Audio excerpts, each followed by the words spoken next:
Hello, good afternoon, everyone. My topic presentation is Parkinson's disease.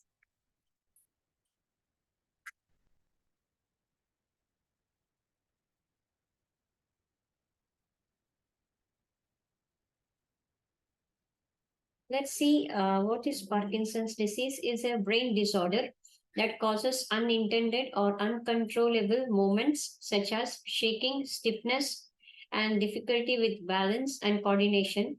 Symptoms usually begin gradually and it worsens over time. So, as the disease progresses, people may have difficulty in walking and talking. Definitions. Parkinson's disease is a chronic degenerative disorder of the central nervous system that mainly affects the motor system.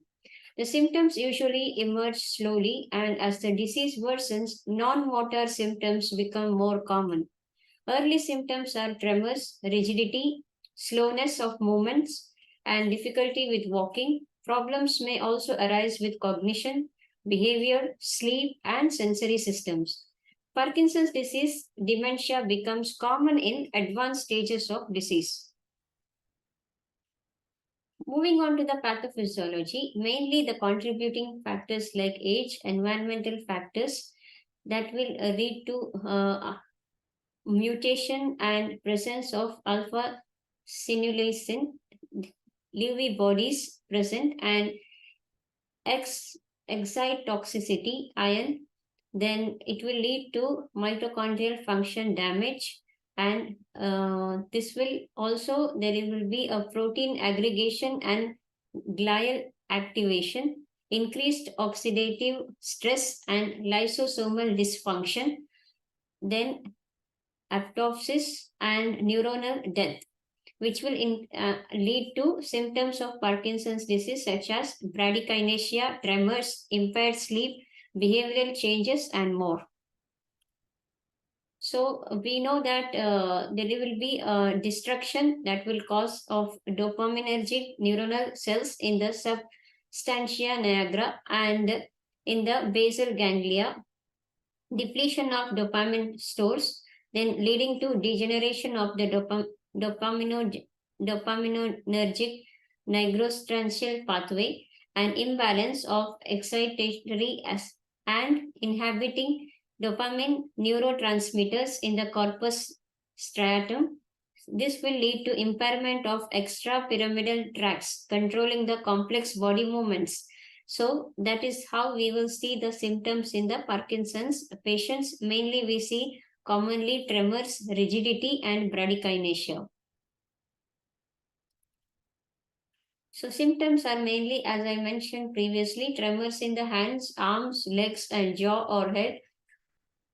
Muscle stiffness, where muscle remains contracted for a long period of time. Slowness of movements, impaired balance and coordination, sometimes leading to falls. Parkinson's disease early signs. The early signs of Parkinson's may be subtle and can be confused with other conditions. They include slight shaking of a finger, head, leg, or lip, stiffness or difficulty walking, difficulty getting out of a chair, small, crowded handwriting, stooped posture, a masked face, frozen in a serious expression. Other symptoms are common, but not everyone with Parkinson's will have all of them.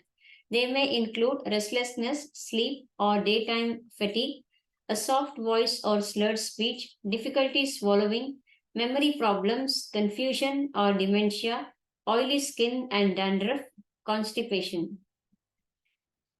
Stages of Parkinson's disease. The stage 1 develop mild symptoms but able to go about a day or day to day life. Stage 2, that is, the still progress will happen. That is, symptoms such as tremors and stiffness begins to worsen and may develop poor posture or have trouble walking. As progressing to stage 3, movements begins to slow down and loss of balance. Stage 4, symptoms are severe and cause significant issue with day-to-day living. Unable to live alone and will need care. Stage 5, walking or standing may be impossible at this point. People at this stage are often confined to a wheelchair or bed. Management of Parkinson's disease. There's currently no cure for Parkinson's disease, but treatments are available to help relieve the symptoms and maintain your quality of life. So, these treatments include supportive therapies such as physiotherapy, medication, surgery for some people. So, no cure for Parkinson's disease is known. Medications, surgery, and physical treatment may provide relief, improve the quality of a person's life, and are much more effective than treatments for other neurological disorders, such as Alzheimer's disease, motor neuron disease, and Parkinson plus syndromes. So, levodopa is a drug of choice when treating Parkinson's disease and has been most widely used Parkinson's disease treatment since the year 1980s. The motor symptoms of Parkinson's disease are the result of reduced dopamine production in the brain's basal ganglia. So the dopamine fails to cross the blood-brain barrier, so it cannot be taken as a medicine to boost the brain's depleted level of dopamine. A precursor of dopamine, levodopa, can pass through the brain where it is readily converted to dopamine. Administration of levodopa temporarily diminishes the motor systems in patients suffering from Parkinson's disease. Holistic medicine and multidisciplinary approach. So there is a patient and the multidisciplinary approach like physical therapy, social work, occupational therapy, speech therapy is a multidisciplinary team approach will also help the patient to take part in day-to-day living activities as much as limited whatever the available energy, whatever the available health he has, he is able to do function his day-to-day activities. So management by medication alone cannot fully address the symptoms. So the guidelines for the treatment of Parkinson's disease outlines a variety of non-pharmacological approach which can be usefully employed. So physiotherapy to improve gait, balance, aerobic capacity, flexibility, and fitness. Occupational therapy mainly to help maintain functioning and work, family, and other social roles. Speech and language therapy, teaching strategies to optimize clarity of speech and improve safety of swallowing. Integrated models of multi and interdisciplinary patient care are needed to ensure good quality of healthcare delivery. Exercise and Parkinson's disease. Non-pharmacological treatment options are a valid part of treatment paradigm of Parkinson's disease. Exercise programs and physiotherapy have been extensively studied in patients with Parkinson's disease. So, rehabilitation through physical therapy has a variety of goals and methods that generally promote benefits in mobility, posture, and balance in individuals with PD. Example interventions include treadmill resistance and balance training and dance therapy. One meta analysis compared physiotherapy with no intervention in patients with PD. Walking speed was significantly improved in physiotherapy group and motor score improved with physiotherapy intensive therapy. So, exercise can modify long term motor symptoms and physical functioning in patients with Parkinson's disease, potentially increasing the efficacy of pharmacological treatment and delaying the disease progression. So deep brain stimulation, that is the surgical, this is one of the surgical approach. Here it involves the surgical implantation of one or more electrodes into specific areas of brain. These electrodes modify or disrupt the abnormal patterns of brain signaling. So it is often successful with dramatic improvements in motor symptoms and reduction in motor complications reported after the surgery. As with any surgical technique, there are risks depending on the placement of the electrodes. So it can lead to example motor problems, cognitive dysfunction, and mood and behavioral abnormalities. These are some of the complications of this procedure if the electrodes are not placed in the appropriate place. So diet advice, as we already mentioned, it is a multidisciplinary approach. So diet of the patients also plays an important role. So some people with Parkinson's disease making dietary changes can help improve some symptoms. These changes includes mainly increasing the amount of fiber in your diet, mainly to making sure that patient is drinking enough fluids to reduce constipation, increasing the amount of salt in the diet, and eating small and frequent meals to avoid problems with low blood pressure, such as dizziness when you stand up quickly.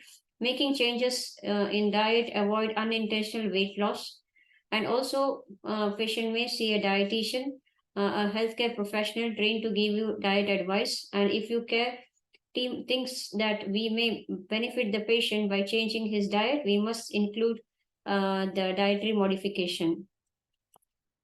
Nursing management, mainly nursing interventions as we are dealing with patients with Parkinson's disease, assist the neurological status, uh,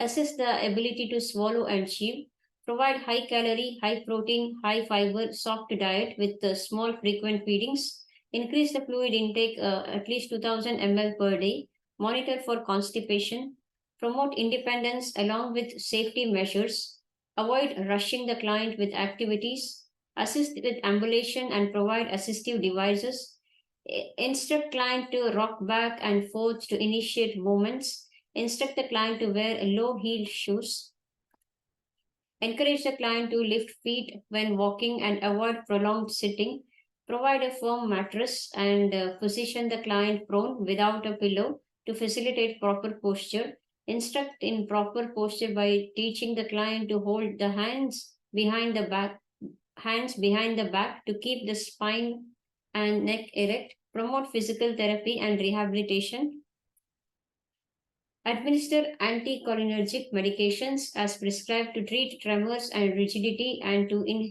inhibit the actions of acetylcholine. Administer anti-Parkinsonian medications to increase the level of dopamine in the CNS. Instruct the client to avoid food that is high in vitamin B6 because they block the effects of anti-Parkinsonian medications. Instruct the client to avoid monaxin oxidase inhibitors because they will precipitate the hypertensive crisis. Discharge and home healthcare guidelines.